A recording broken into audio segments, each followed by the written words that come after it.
जदि आपण नुआ यूजर अछंती ताले हम चैनल को सब्सक्राइब करंतु। जदि हम वीडियो आपण को भल लागिला ताले लाइक एवं शेयर करंतु। आज आम पढ़ा उपयुक्त बेस पकाई आस। लेखक होउचंती मनोज दास। मनोज दास विषय किसी जानिबा। से 1934 मसीहा फेब्रुआरी मास 27 तारिख रे जन्मग्रहण करथिले।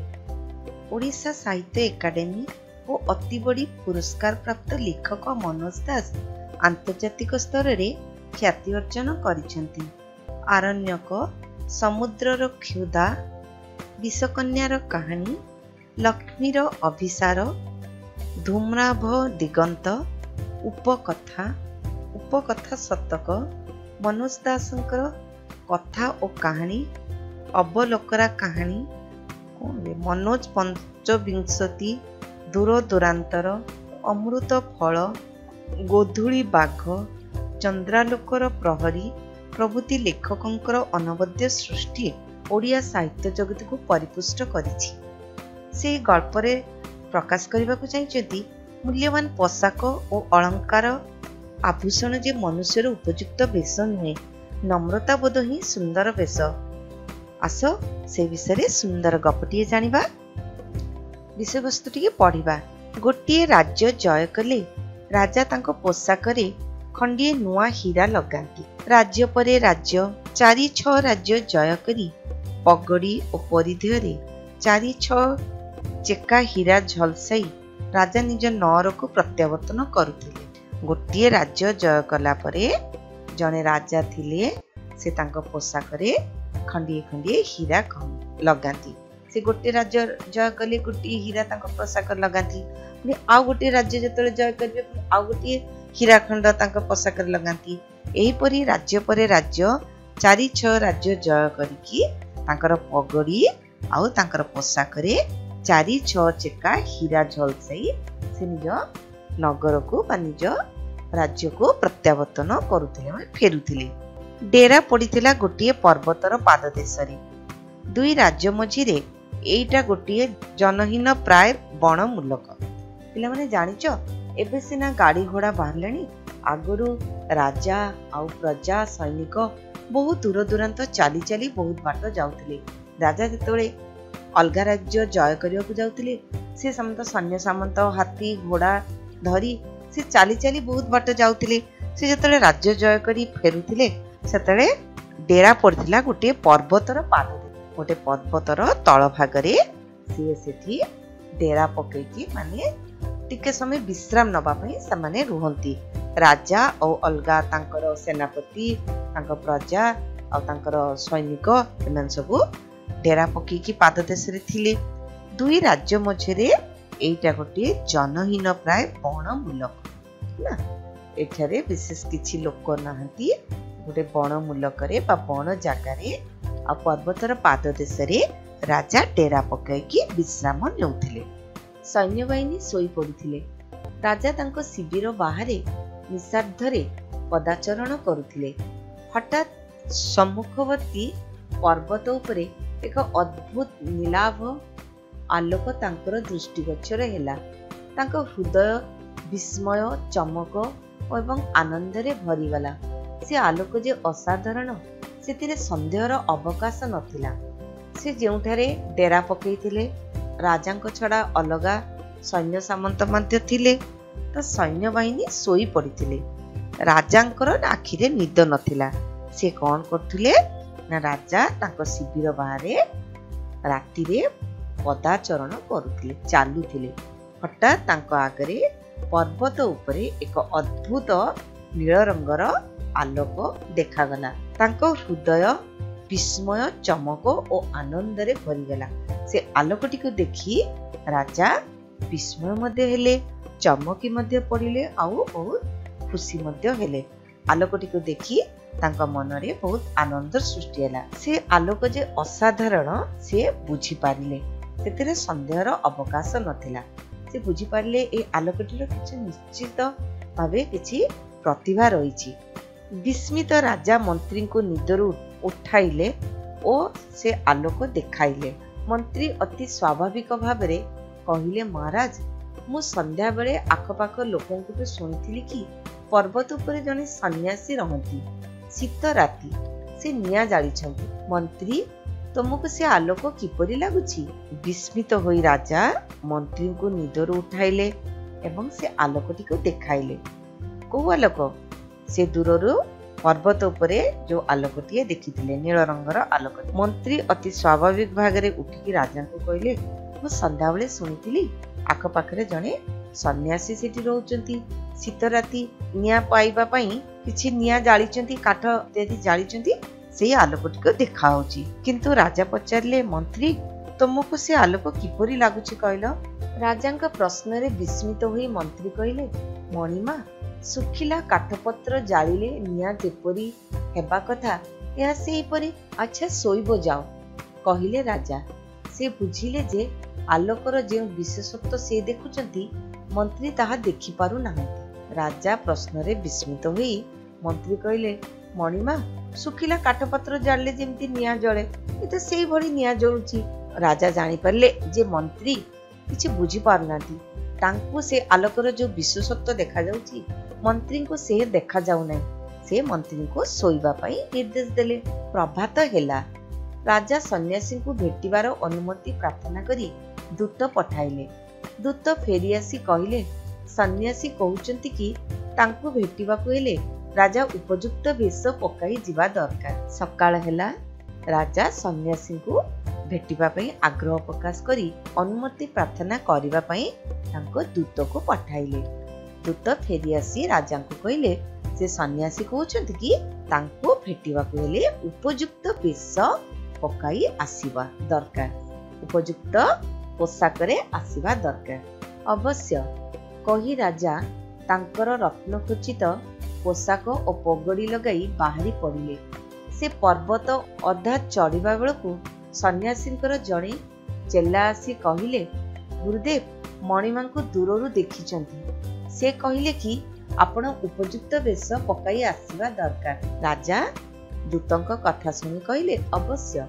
यह कही राजा तांकर रत्नखचित पोशाक और पगड़ी लगई बाहरी पड़ले। से पर्वत अधा चढ़िबा बेलकु सन्यासींकर जणे चेला आसिकी कहिला, मणिमा आपण को देखिचंती। गुरुदेव मणिमा को दूररू देखि पारचंती। से गुरुदेव निर्देश देले राजा को कहो उपयुक्त बेस पकाई आसीबा दरकार। राजा नीरवरे शिविर को आसी रत्न पोशाक उतारी जने साधारण नागरिक पोशाक पिंधिले और निजको निजे कहिले, वास्तविक राज पोशाक रे सन्यासी पाखकु जीवाकू बाहरीबाटा बोकामी छड़ा आउ कौन।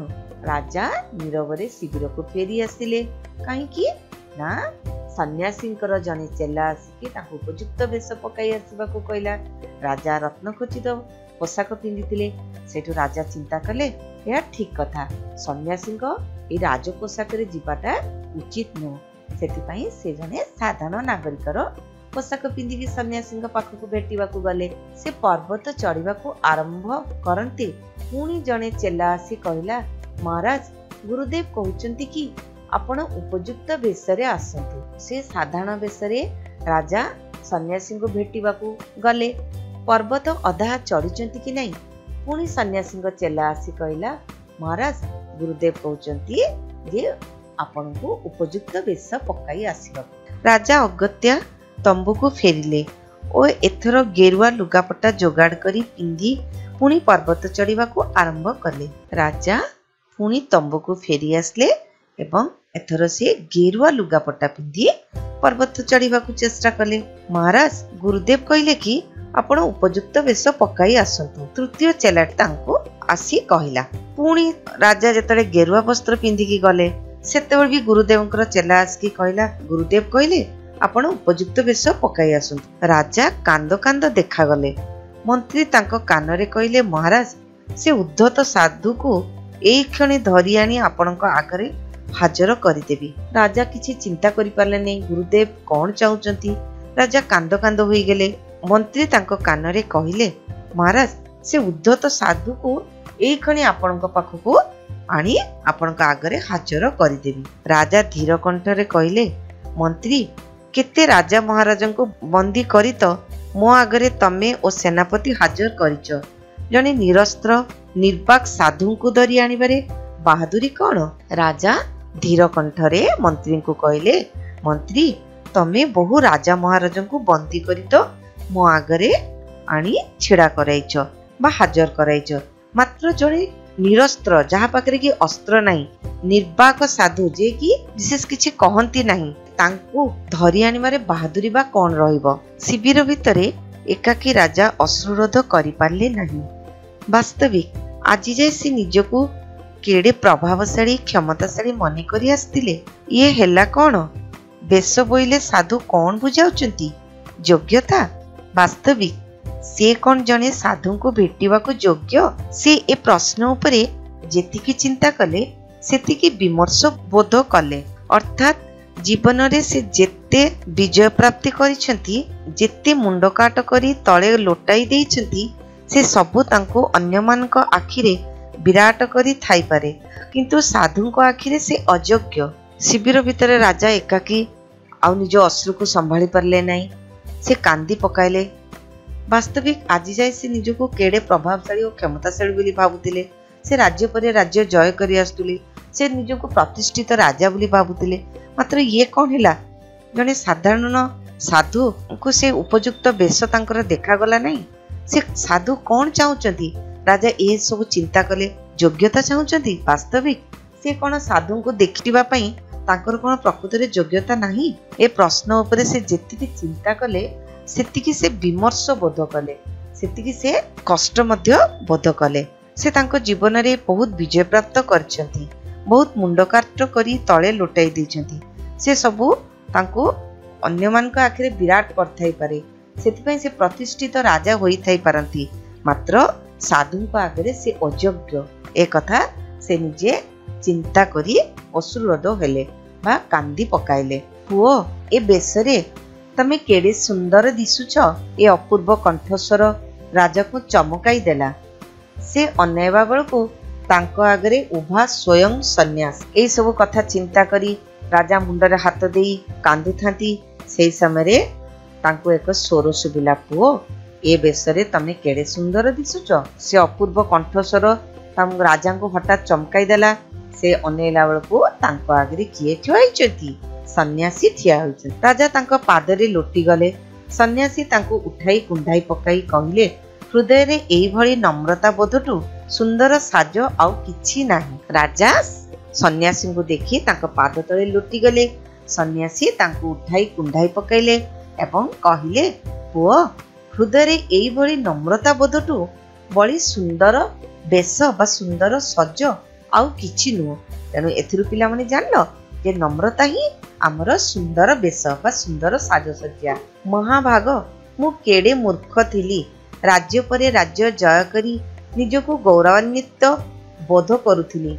राजा मृदु कंठरे कहिले। राजा सन्यासींकर पाद तळे लोटी गले एवं कहले, महाभाग मु केड़े मूर्ख थिली, राज्य परे राज्य जय करके निजको बहुत गर्वित मन करथिली। ए कथा से धीर कंठरे सन्यासी को कहले। हाँ वत्स, से गौरवबोध अज्ञान प्रसूत। आज तमे ज्ञानर उषा लोकरे उपनीत। सन्यासी राजा को आशीर्वाद करी बुली पड़ी चली गले। सन्यासी राजा को आशीर्वाद कहले, हाँ वत्स, से जो गौरव तुम्हें गौरवान्वित निजको मन करुतलो राज्य परे राज्य जय करी, से हेले अज्ञान प्रसूत। तमे ज्ञान भितरे नथिलो, किंतु आज तमर ज्ञानर माने उद्रेक होईछि, तमे प्रकृत ज्ञानर अधिकारी होई पारिछ। सन्यासी राजा को एई आशीर्वाद करी बुली पड़ी चली गले। पिला माने ए गल्परु जानि परलो परिवेशर प्रभाव रे मनुष्यर आचरण रे किपरि परिवर्तन घटिताए। राजा तो राज्य परे राज्य जय करी चलतिले। हीरा खंचित पोशाक पिंदी से तांकर राज्य को प्रत्यावर्तन करथिले, किंतु तांकर मनरे हठात किपरि परिवर्तन आसिला देखि पारलो। तो प्रकृत मनुष्यर प्रकृत बेश कौन? गर्व अहंकार बा सुना रूपा खंचित पोशाक ही मनुष्यर प्रकृत परिचय नुह। प्रकृत परिचय मनुष्यर देइथाए नम्रता बोध ही मनुष्यर प्रकृत बेश बा पोशाकर परिचय देइथाए। तेणु सब बेले साधु संतों संगे निजर भावर आदान प्रदान करि पाले निजर मनर निश्चित भाव परिवर्तन आसीबो। तमे सुनिथिबो जे अशोक चंडाशोकरु दिने धर्माशोकरे परिणत होई पारतिले। सेही भली एही राजा मध्य निजर गर्व अहंकार भांगी निजर नम्रता बोध को आपणाई पारतिले। तो ये गल्परु तो आम या शिखिले जानले गल्पटी को बारंबार पढ़िबो और अभ्यास करियो। यदि आपण नुआ यूजर अछंती ताहले आम चैनल को निश्चय सब्सक्राइब करंतु।